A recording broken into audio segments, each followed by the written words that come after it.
The seed press seized up again on a Tuesday, which was no surprise, because the seed press seized up on every other Tuesday, like it had scheduled the inconvenience into its calendar. I had the housing off before the third grinding note finished echoing across the floor, and I was elbow-deep in the feed drum with a pry bar and a string of quiet opinions about whoever had designed the locking collar. When I heard the shuttle, I didn't look up. Shuttles didn't come to Varethsal, hadn't for 11 years, by my count. The last one had been a resupply run that ended with a pilot taking one look at the outer fields and leaving again faster than he arrived. So when the sound of landing struts hit the dock pad and I heard boots on the ramp, I figured it was a navigation error or a weather divert, pulled the warped collar free, set it on the floor beside me, and reached for the replacement I'd hand-machined from a plate of scrap hull-grade I.D. found in storage 3 years back. The boot stopped behind me. "Is there a station administrator present?" The voice was young. "Careful. The kind of careful that means well-rehearsed," I said, without turning. "She's occupied." A pause. "You are the administrator?" "I'm the person fixing the seed press." "Give me 2 minutes and I'll be the person fixing the seed press and answering your questions." He gave me the 2 minutes. I'll say that for him. His name, as it turned out, was Sale Vorn. He was the youngest son of the family that had built Varethsal 60 years ago, the Vorn Agricultural Consortium, who had seeded 11 stations across this reach before the markets shifted, and the outer platforms became more trouble than they were worth. One by one the stations had been closed, stripped, handed off, or simply abandoned. Varethsal had been last on the list and first to be forgotten. His family had dispatched a decommission notice to the station's registered keeper 23 years ago. The registered keeper at the time had been a man named Durrell Patton, who had collected the notice, loaded his belongings onto the only remaining transport, and left. I'd been the seasonal labor. Nobody had sent me a notice.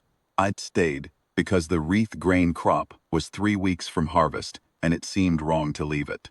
Then I stayed because the water reclamation system needed a bearing replaced, and I was the only one who knew how. Then winter came in fast, and then it was. And at some point, staying had stopped being a decision and become simply what I did.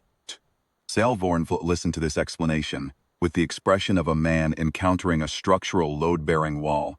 Where the plans showed an open doorway, he had 6 crew with him, surveyors, an equipment assessor, a legal recorder.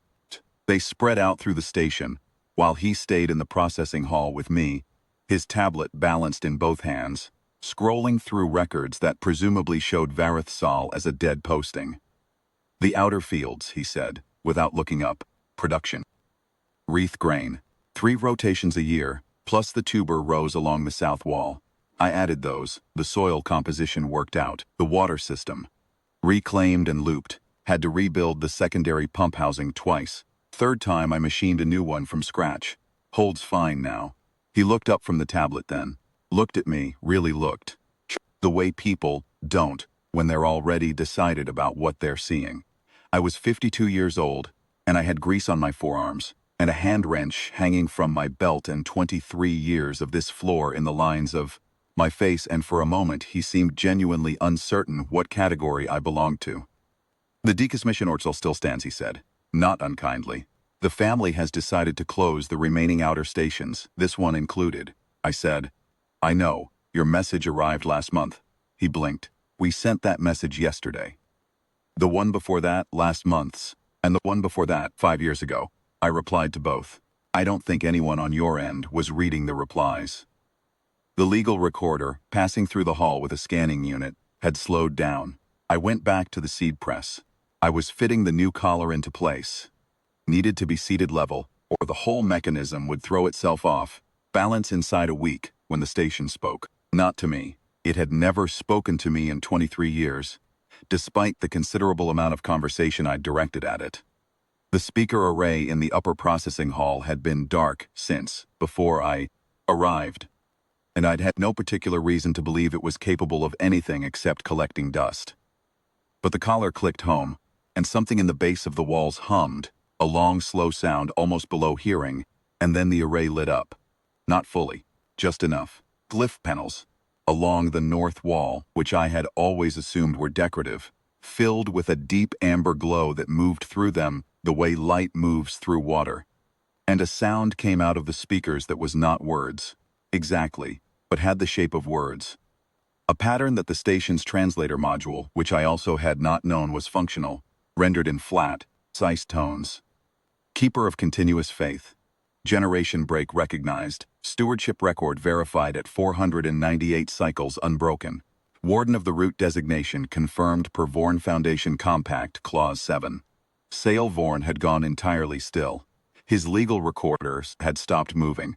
I set the wrench down on the floor, because it seemed like the right moment to have my hands empty, and looked at the amber panels. They were still moving. Slow, deliberate like they had all the time there was.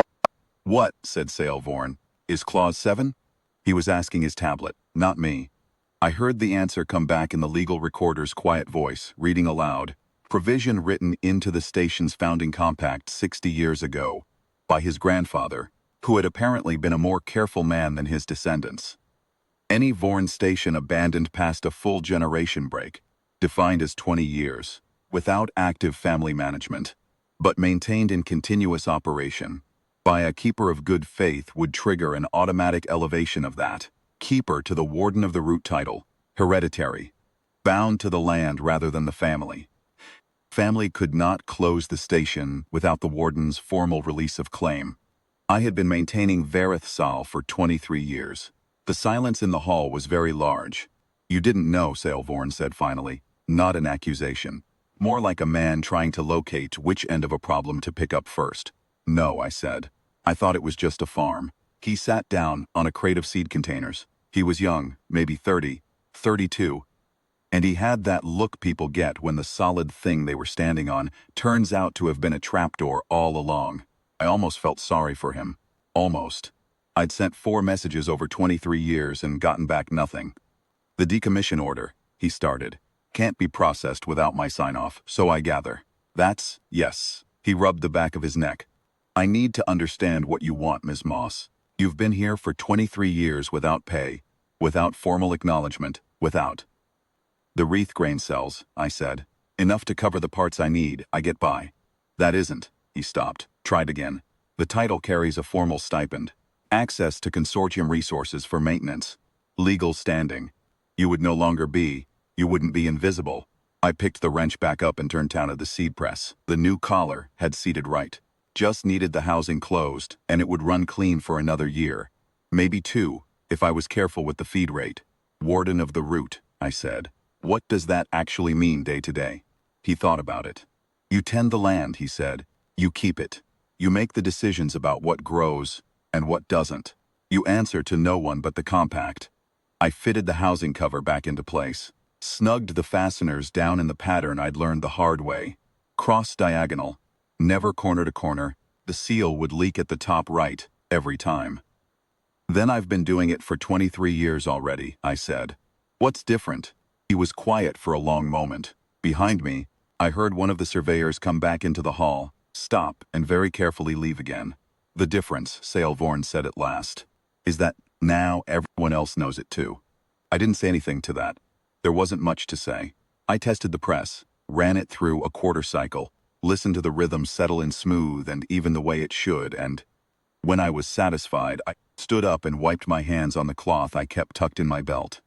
The amber panels were still glowing along the north wall, slow, patient, like they'd been waiting 23 years to say their piece. And they were in no hurry now that they had. "I'd like the stipend applied to the pump housing first," I said. "The third one I built is starting to show wear. Be nice to have proper materials for once." He pulled out his tablet. "Yes," he said quietly, "I imagine it would."